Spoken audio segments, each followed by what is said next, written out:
Hello friends, welcome to GK market insights and good evening అండి. మన stock మార్కెట్లు heavy negative గా మూసినాయండి. ఈ రోజు ట్రంప్ విధించిన టారిఫ్ కారణంగా నిన్నటి యుఎస్ మార్కెట్స్ తో పాటు నేటి మన ఏషియన్ మార్కెట్స్ కూడా కుదిపేసినని చెప్పుకోవచ్చు. ముఖ్యంగా metal, IT and pharma stocks లో హెవీ సెల్లింగ్ అయితే కనపడిందండి. బిఎస్సి సెన్సెక్స్ 930 పాయింట్స్ తగ్గి 75,364 వద్ద ముగిసింది. ఎన్ఎస్సి 50 ఇండెక్స్ 345 పాయింట్స్ తగ్గి 23,000 దిగున అంటే 22,904 వద్ద క్లోజ్ అయింది. డాలర్ తో రూపీ 85.44 వద్ద ట్రేడ్ అవుతుంది. ఇంటర్నేషనల్ మార్కెట్ లో గోల్డ్ డౌన్స్ అయితే $3090 వద్ద ట్రేడ్ అవుతుంది. యుఎస్ 10 years బాండ్ ఈల్డ్ అయితే $3.92 వద్ద జరుగుతుందండి. ఫ్రెండ్స్, ముఖ్యంగా మన మార్కెట్లు గత 6 నెలల నుండి 1-2 రిలీఫ్ తప్ప ఓకే మార్చి 5th నుండి గత వారం వరకు కూడా మార్కెట్ మంచి పెరిగింది.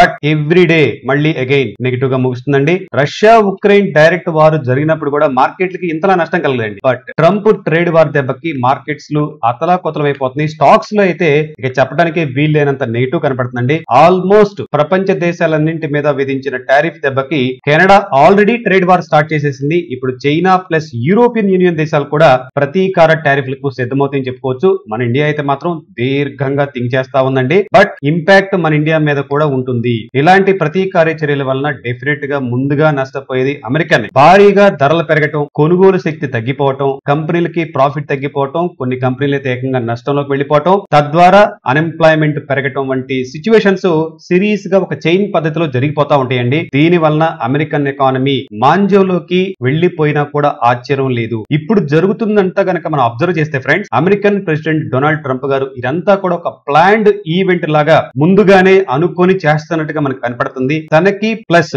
తన గ్రూప్ కి పీపుల్ కి లాభం వచ్చేటట్టుగా, తన అపోనెంట్స్ కి నష్టం వచ్చేటట్టుగా చేస్తున్న ప్లాన్ లా కనపడుతుందండి. కాకపోతే ట్రంప్ తో కలిసిమెలిసి తిరిగిన టెస్లా మస్క్ కూడా షాక్ తగిలిందండి. అంటే ట్రంప్ అండ్ కో కూడా దెబ్బ తగులుతుంది. మస్క్ తో పాటు all over the world 500 billionaires కండి వెల్త్ దాదాపుగా $208 బిలియన్ కరిగిపోయినట్టుగా బ్లూంబెర్గ్ అంచనా రిపోర్ట్ చెప్తుందండి. ఈ లిస్ట్ లో అత్యధికంగా నష్టపోయింది మెటా ఫేస్బుక్ అధినేత మార్క్ జోకర్ బర్గ్, దాదాపు 1.5 lakh crore రూపీస్ మన రూపీస్ లో తగ్గిపోయిందండి. తర్వాత అమెజాన్ అధినేత జెఫ్ బెజోస్ సంపద 1.3 lakh crores రూపీస్ తగ్గిపోయిందండి. Dell CEO Michael Dell wealth around 81,000 crores rupees and Oracle CTO Larry Ellison 69,000 crores rupees, Nvidia CEO Jensen Huang $7.36 billion, Google మాజీ CEO Larry Page $4.79 billion, Google co founder అండి Sergey Brin అయితే $4.46 billion and France billionaire Bernard Arnault wealth అయితే $6 billion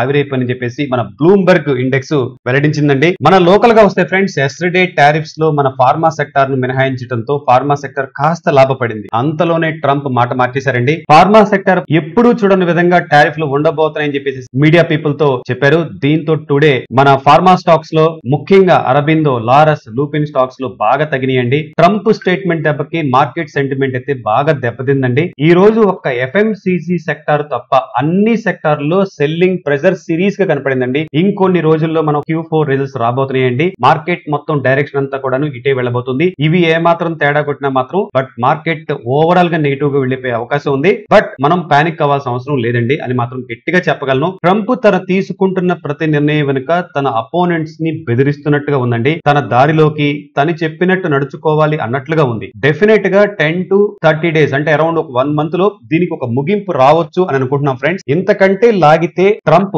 తన సొంత వారి నుండి తనకు threat వచ్చే అవకాశం ఉంది. తన మీద ఇంపీచ్మెంట్ వచ్చినా కూడా ఆశ్చర్యపోవాల్సిన అవసరం లేదు. కాబట్టి డెఫినెట్ గా ట్రంప్ తన ట్రేడ్ వార్ స్టేట్మెంట్స్ ను స్లోగా డైల్యూట్ చేసుకుంటూ వీక్ ఆన్ వీక్ చేసుకుంటూ వస్తాడని అనుకుంటున్నామండి. కళ్ళ ముందే పోర్ట్ఫోలియోస్ బ్రేక్ డాన్స్ చేస్తాయండి. పానిక్ అవ్వాల్సిన అవసరం అయితే లేదండి. కొన్నాళ్ల పాటు సిప్ మెథడ్ ద్వారా యాడ్ చేసుకుంటూ వెళ్ళండి. స్టాక్ స్పెసిఫిక్ గా రిజల్ట్స్ ను మానిటర్ చేసి మన పోర్ట్ఫోలియో స్టాక్స్ ని ముందుకు వెళ్దామండి. ఓవరాల్ గా నెక్స్ట్ వచ్చే Q4 రిజల్ట్స్ మీద కన్నేద్దాం. ట్రంప్ అయితే డెఫినెట్ గా విత్ ఇన్ 1 month లో తన స్టేట్మెంట్స్ అన్ని డైల్యూట్ చేసుకుంటూ వెళ్తాడు అనుకుంటున్నాం. కాబట్టి పానిక్ అవ్వాల్సిన అవసరం లేదు. Be strong. ఎస్ఐపి మెథడ్ ద్వారా వెళ్లే ప్రయత్నం చేద్దాం. ఫ్రెండ్స్, ఇది ఈ రోజు మన మార్కెట్ ఇన్సైట్స్. మరో ఇన్సైట్ లో ఇన్ఫర్మేషన్ తో మీట్ అవుదాం. Thanks for watching. Have a good day. Your GK.